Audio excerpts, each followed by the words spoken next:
নমস্কার। কাজী নজরুল ইসলামের জন্মদিন উপলক্ষে আমি একটি কবিতা বলবো। কবিতাটির নাম খুকি ও কাঠবেড়ালি। কাঠবেড়ালি, কাঠবেড়ালি, পেয়ারা তুমি খাও, গুড়মুড়ি খাও, দুধ ভাত খাও, বাতাবি লেবু লাও, বিড়াল বাচ্চা কুকুর ছানা তাও। ডাইনি তুমি হোঁচকা পেটুক, খাও একা পাও যেথায় জেঠু। বাতাবি লেবু সকলগুলো একলা খেলেই ডুবিয়ে নলো। তবে যে ভারী ল্যাজ জুটিয়ে পুটুস পাটুস চাও।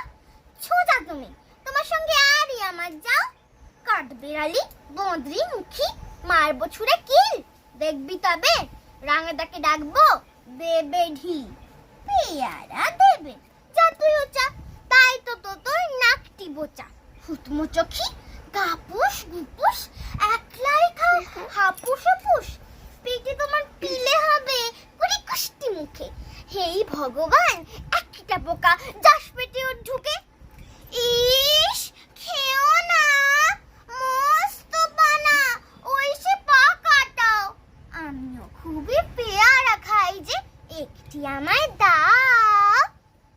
কাঠবিড়ালি তুমি আমার ছোট্টি হবে, বৌদি হবে, রাঙা দিদি, তবে একটা পেয়ারা দাও না। এই রাম, তুমি ন্যাংটা ফুটো, ফ্রকটা নেবে, জামা দুটো, আর খেও না পেয়ারা তবে। বাতাবি লেবু ছাড়তে হবে, দাঁত দেখে দিচ্ছ যে ছুট। মা দেখে যাও, কাঠবিড়ালি তুমি মরো, তুমি কচু খাও। ধন্যবাদ।